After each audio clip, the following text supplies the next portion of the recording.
Hello and welcome back to CEO.CA's Inside the Boardroom. My name is James Fatham, and today I'm joined by Shane Williams, President, CEO and Director of West Red Lake Gold. Shane, it's great to see you today. Great to be on, James. Great to be on.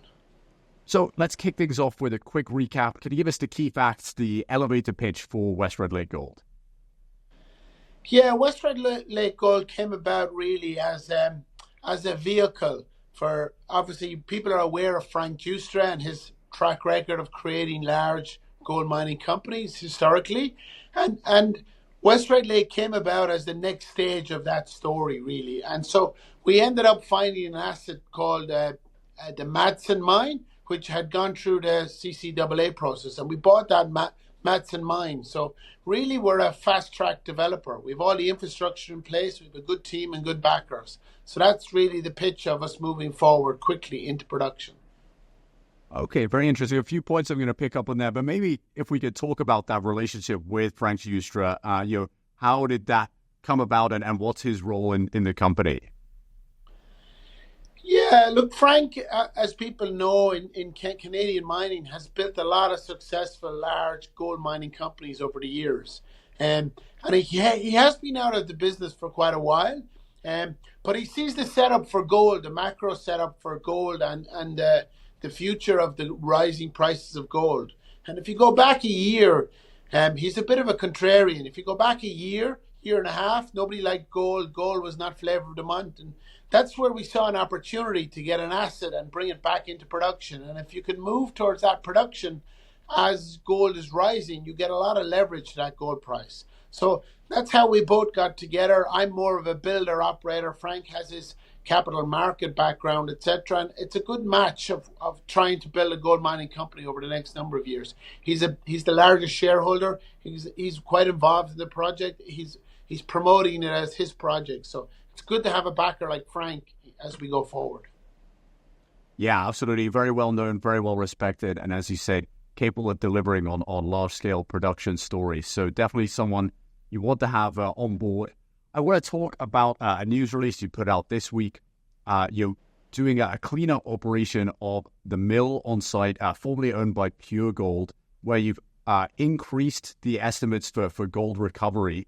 And it sounds like there's going to be potentially quite a large amount of gold recovered from this mill that was not previously on the cards. Can you tell us maybe a bit of the history of the project? Why is the mill there in the first place, and how did you discover some of this extra recoverable gold?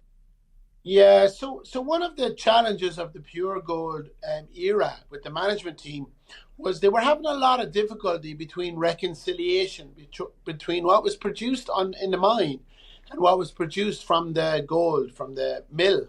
And normally they're very much aligned. And so one of the challenges we had when we went in, we obviously wanted to clean up that mill. And so in the first stage, we recovered a reasonable amount of gold. And then we went and looked at the mills, the ball mill and the SAG mill. And I could see there was a lot of opportunity to clean those systems out. There had been a lot of gold built up in the system. And so we went in and we cleaned out those mills. And, initial estimates are very, very good of how much gold is in there. And when we investigated even further, we found that there were certain parts of the mill were installed a little bit faulty, which create those areas to trap that gold. And so, we put out a release today. I expect it to be much larger. And actually, once we see that value, you'll see sort of that value. It tells to the approach of the team. We're much more a technical team. We're much more project builders. And we're looking for that sort of opportunity to build value in those assets. Yeah, it's certainly a unique way to add value. I want to talk a bit more about the work you have planned this year. So geochemical sampling and regional mapping at the Madsen project, 15,000 meter diamond drilling program at Rowan. Can you walk us through what are the goals for these programs? Yeah, so really at the Rowan property, last year we went through and did a lot of drilling. And Rowan, we're kicking off now for the back half of this year. And the real opportunity of Rowan is to grow that project. This drilling will focus on growing the resource, infilling the resource, and making it bigger, really. That's kind of the priority for the Rowan. On Madsen, we're doing a lot of drilling underground. This is highly definition drilling to move the project forward. But we have a huge land package that we picked up as part of the Pure Gold asset. And we see a lot of opportunities across that land package to grow sort of satellite deposits to feed to the Madsen Mill. So it'll be really some early stage across that package of ground to really identify targets that further on we can drill and look at opportunities to grow and bring that mill. When you have the mill and the infrastructure, you can bring in smaller deposits to feed that mill. And that's really the long-term strategy. And this is the first stage of that on the Madsen property and the wider Madsen property. Okay, and can you walk us through some of the targets that you've identified for this year? The North and South Austin zones. How have you honed in on these areas, and what are your plans there? Yeah, so the North and South Austins are really new areas to the story, and they were actually known by previous operators, but because of the challenges, they didn't really have time. So when we went down on the ground and started to drill there, we saw these as opportunities to grow the deposit, and so we did some early stage drilling. We saw that their potential to grow, and we've really focused on these areas because they're new areas of mining. They're close to existing infrastructure. It's very easy to move those into production, those two areas, which would add to the full profile of the main mine. So that's how we're focusing on those areas. Okay, great. And I understand that you're moving towards your trial mining. Can you walk us through the significance of that and maybe some of the timelines? Yeah, as we move forward and get closer to production, there are some, how would I say, apprehension around this asset because of the failure before and the issues associated with this mine.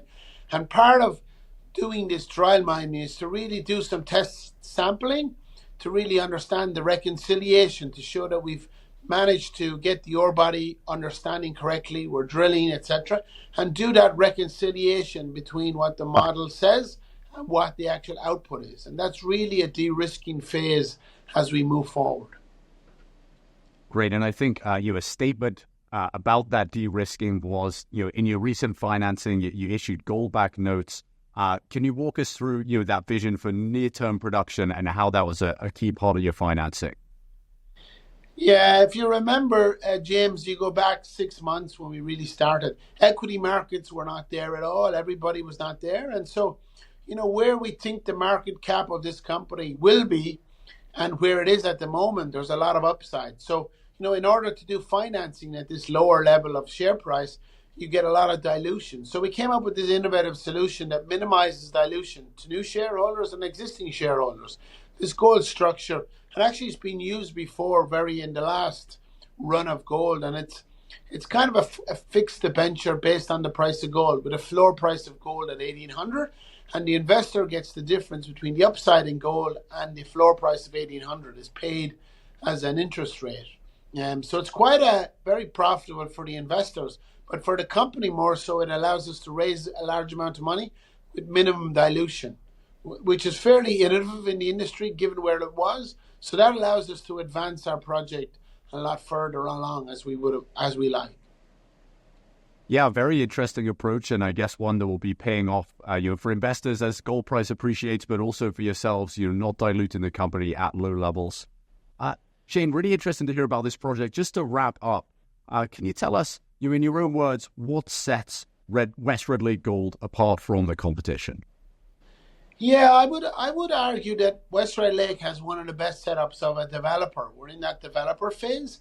I mean, if you look at the backing of the likes of Frank Ustra and his network and his ability to companies, we have a very strong board of our board of directors. These are people who've built large mining companies. Tony McCooch, who was famous from Kirkland Lake. You've Duncan Middlemass from Wesstone. So these are boards who have built big companies over time. So that aligned with Frank. And if you have a management team that have a lot of experience, like myself, of building mines and operating mines, and then on that, we have an asset that's easily into production. So that's a very good setup as a base to build a large gold mining company over the next number of years.